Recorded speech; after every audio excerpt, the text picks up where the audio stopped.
Ahí estamos. Entonces dice la prueba de chi cuadrado es una herramienta de la descripción, perdón, es una estadística descriptiva, perdón. Veamos cómo se usa. Solo antes, para los que se acaban de conectar, les acabo de decir de que ya se encuentra en el apartado de anuncios la guía para, el link de la guía para que ustedes puedan descargarlo, por favor. Le dan clic y automáticamente pues van a poder descargar la guía de estudios de estadística. ¿Ok? Entonces hagámoslo de una vez, por favor, para que la tengamos ya y podamos trabajar. ¿Ok? Para los que están ingresando. La prueba de chi cuadrado tiene esta fórmula, ¿sí? Y dice que esta fórmula nos relaciona muchas propuestas y al final nos determina o nos hace determinar por una respuesta. Dice, en estadística existen diversas pruebas para analizar la relación entre variables.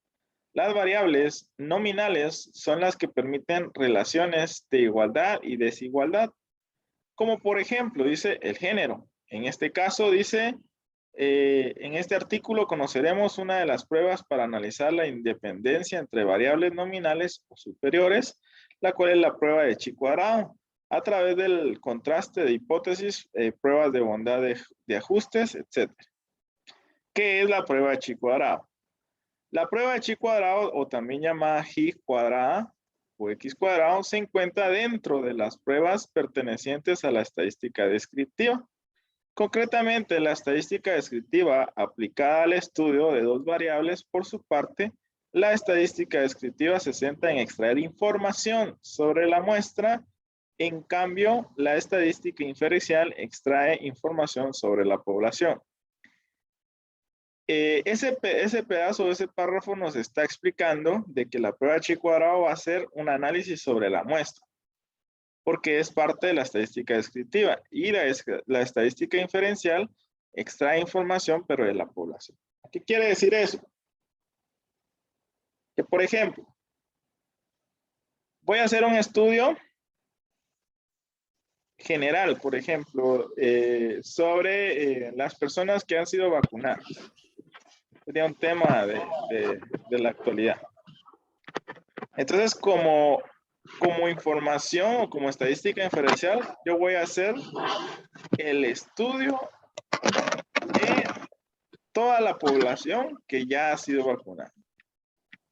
¿Verdad? Esa sería una estadística inferencial. En cambio, si yo voy a aplicar una estadística descriptiva, estamos hablando que voy a evaluar, por ejemplo, qué vacunas se han suministrado. Entonces ya estoy agarrando una muestra de una población, una muestra de una vacuna, y estoy analizando diferentes aplicaciones. O sea, no sé si me logro explicar. Al final, la prueba de chi cuadrado se va a aplicar únicamente para algo que determine algo en específico dentro de la población. No va a servir para una población completa. Eso ya sería aplicar alguna prueba de la estadística inferencial. ¿Quede claro o tienen dudas sobre lo que acabo de hablar? Pregunto.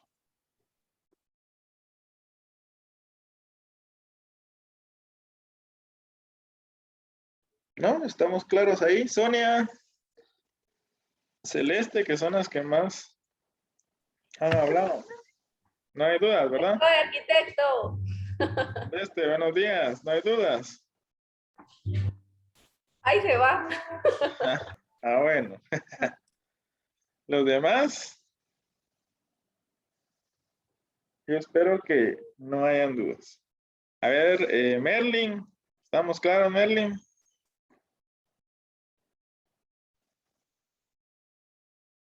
¿Quién más? Sí, profe, todo claro. Gracias. Sí, creo que estamos bien. Ok, entonces, perfecto. Vamos entonces a continuar. Entonces, con el tema. Dice acá El nombre de la prueba es propio de la distribución chi cuadrado, de la probabilidad en la que se basa. Esta prueba fue desarrollada en 1900 por Carl Pearson.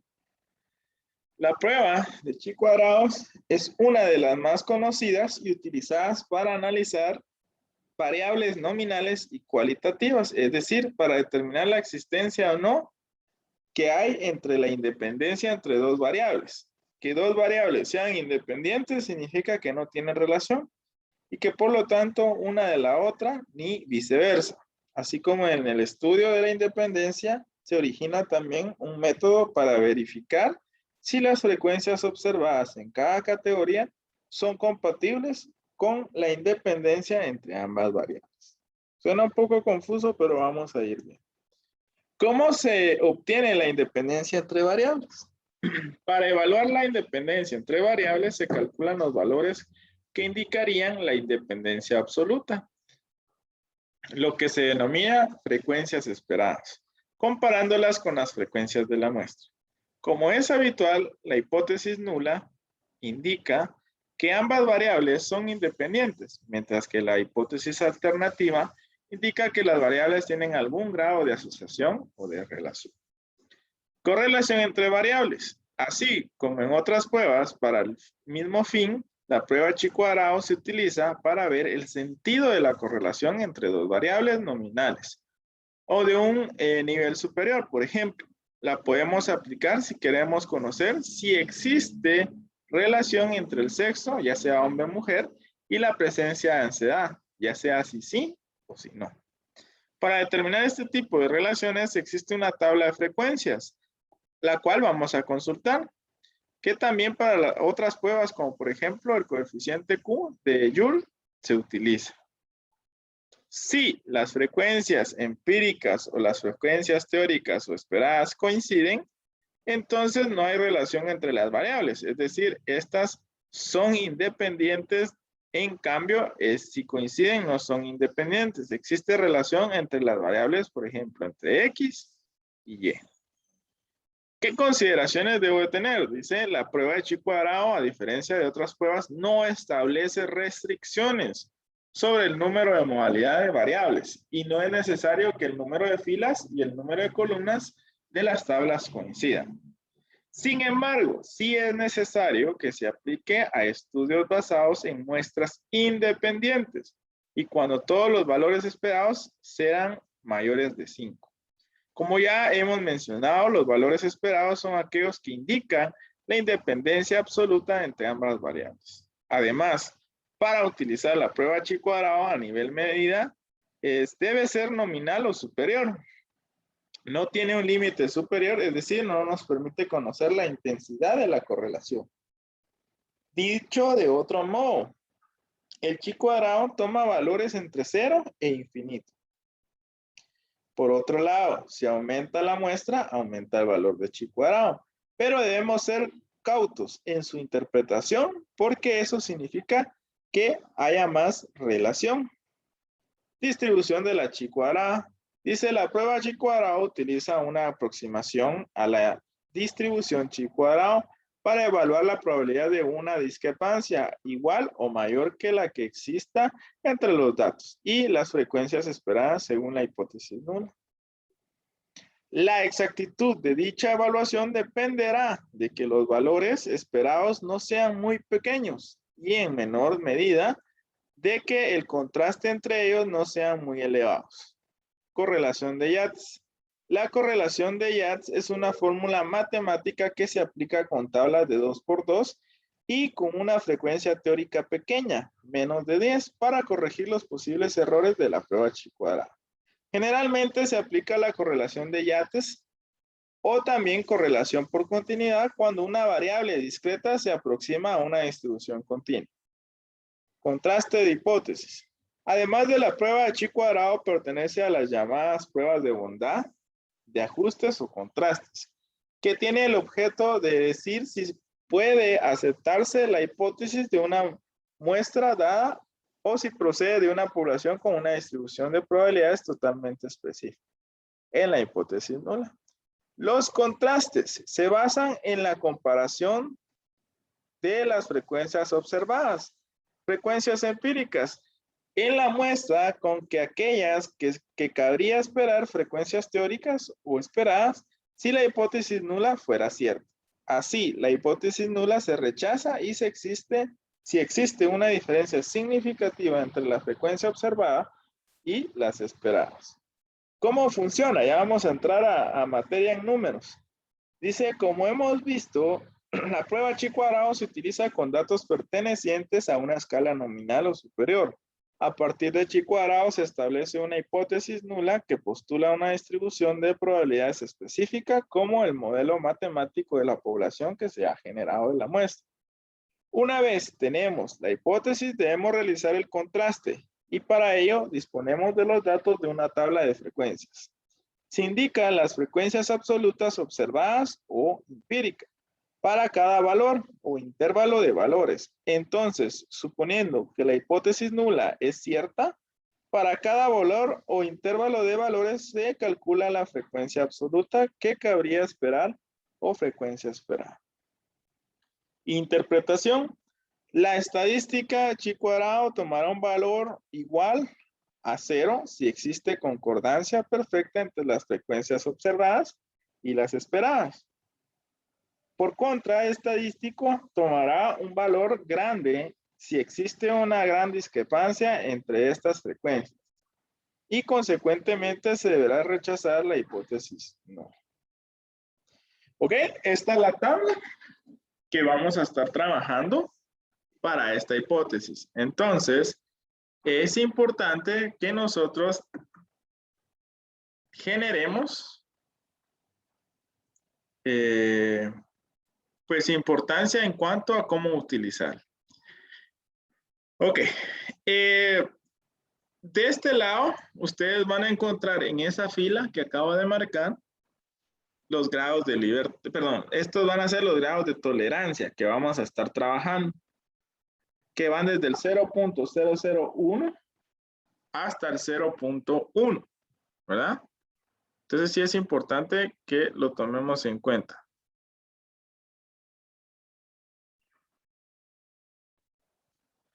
Luego, en la columna del lado izquierdo tenemos los grados de libertad. Estos grados de libertad se van a manejar según el cálculo de columnas y filas que yo esté analizando. Ya les voy a enseñar cómo trabajar. Y todos esos datos que ustedes ven ahí en pantalla son obtenidos y son datos de tabla que ya han sido evaluados y que nos pueden arrojar cierta información al momento que hagamos uso de la tabla. ¿Hasta el momento estamos bien? ¿O hay alguna duda?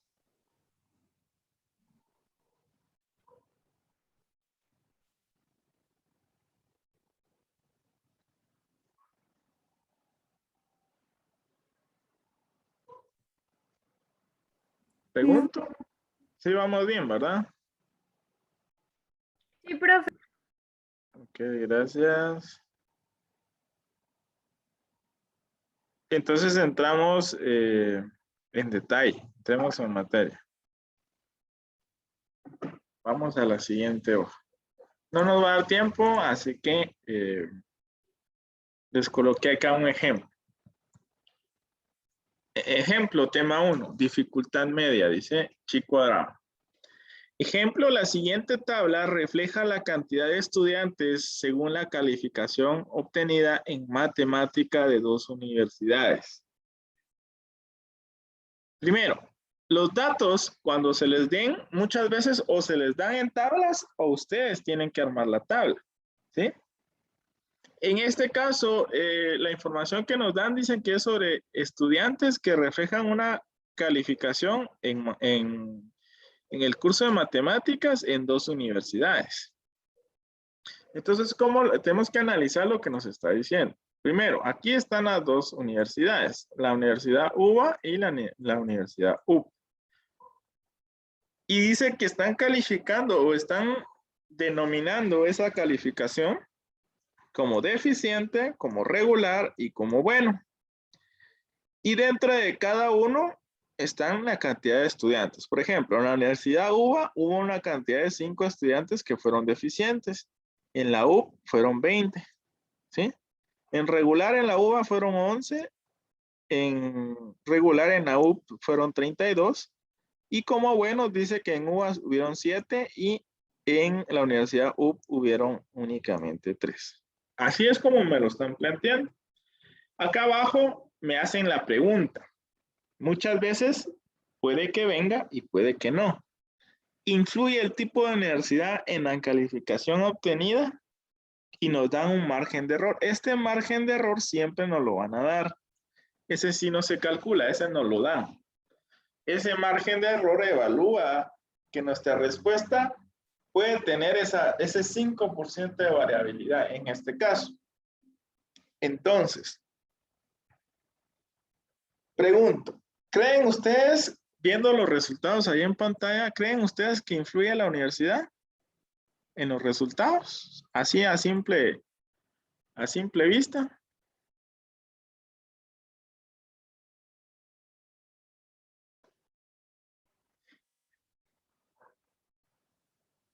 A ver, alguno de ustedes que me diga que sí influye o no influye.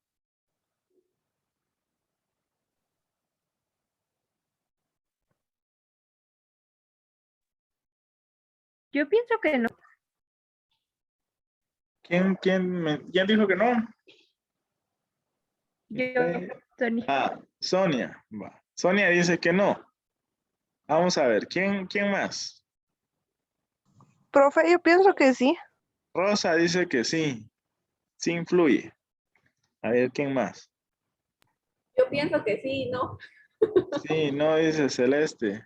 Un más o menos. A ver, vamos a ver quién más. De los 64 estudiantes. Yo pienso que sí. Jacqueline dice que sí. Bueno, entonces Yo pienso que no. Pablo dice que no. Entonces, vean, pues, así analizando, podemos deducirlo, pero no podemos estar seguros. Entonces, para ello vamos a hacer lo siguiente. Muchas veces no les vienen los totales, entonces esos totales tenemos que sacarlos, ¿sí?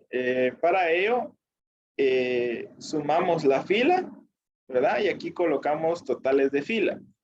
Y aquí sacamos los totales de columna, ¿ya?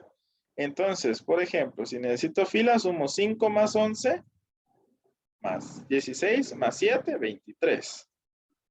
20 más 32 me da 52, más 3 me da 55. Entonces aquí hago la sumatoria de filas. Y luego sumo 23 más 23 más 55 y tengo 78. Sería este dato.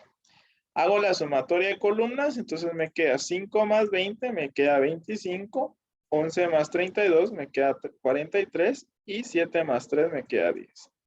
Hago esta sumatoria y me tiene que dar los mismos 78. O sea, al final, el total de filas con el total de columnas, perdón, el total de columnas con el total de filas nos tiene que dar el mismo dato. Si no le da, alguna sumatoria hicimos mal.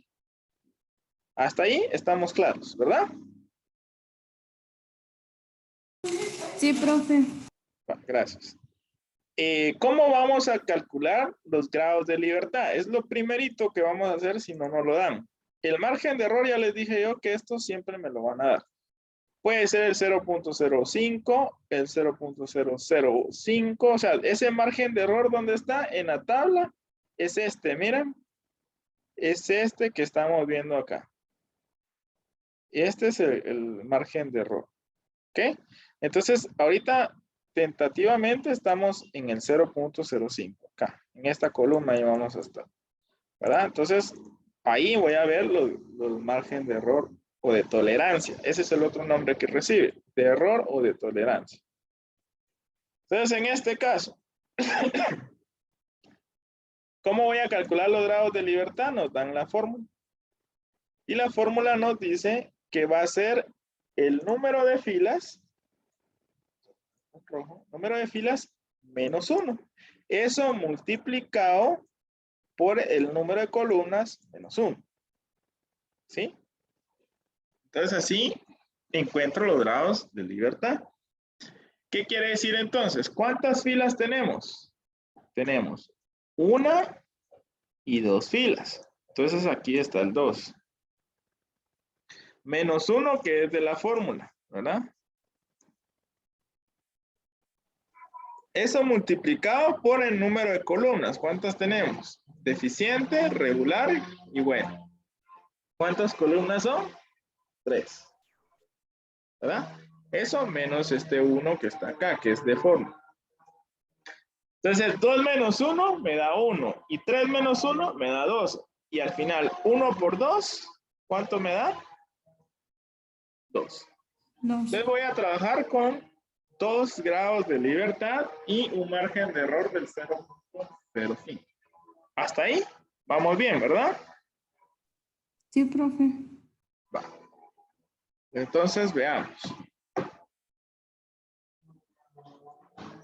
Seguido de eso, voy a venir y voy a extraer mi hipótesis nula. Las hipótesis en ocasiones sí se les da y en ocasiones no se les da. Entonces hay que formularlas.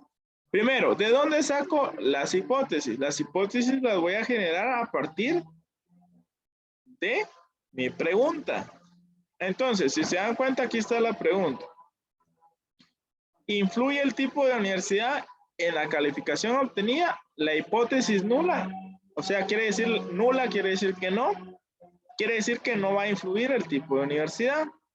Y la hipótesis alternativa o verdadera dice que sí influye el tipo de universidad. O sea, una es no, que es la nula, y la alternativa es que sí. ¿Me explico ahí?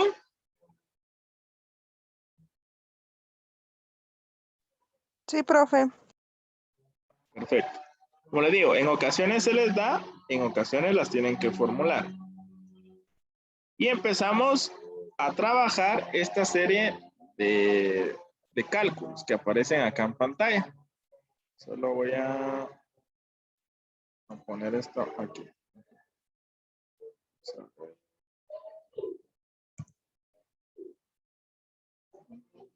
Ok. Vamos a hacerlo de la siguiente forma. Esta fórmula que está acá fue la que vimos en un inicio, ¿sí? Que era la que estaba al inicio del tema. Esta de acá, miren. Esta es la fórmula que se utiliza. Entonces, vean cómo la vamos a utilizar. En este caso, este de acá, este 5 va a ser el primero que vamos a estar analizando, que es este de acá, ¿sí? Ese es el 5 que vamos a estar analizando. Entonces, la frecuencia hace relación en la frecuencia absoluta por la frecuencia relativa. Entonces, frecuencia absoluta, en este caso, de ese 5 es 25. Este 25 es el que está acá. Y la relativa, en este caso, es este 23, que es el que está acá. Eso dividido el total de totales, que es 78. Y ahí voy a obtener 7.37. ¿Estamos claros ahí? ¿O alguien se perdió? Estamos claros. Perfecto.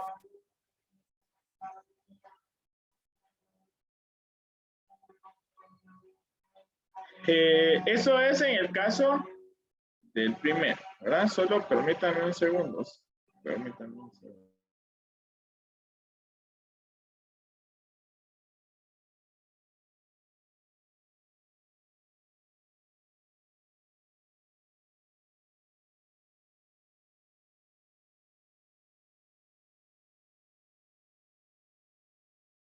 Ok, continuamos. Entonces les decía, solo voy a abrir el programa de Teams porque cuesta un poquito que cargue, entonces.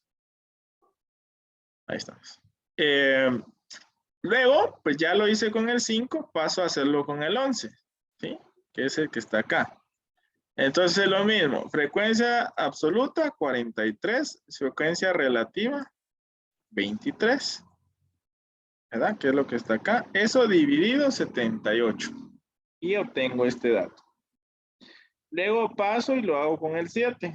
Hago exactamente lo mismo. Relativa a 10. Absoluta 10, relativa a 23. dividido 78, obtengo eso. ¿Estamos claros? Lo hago con todos. Al final con 5, con 11, con 7.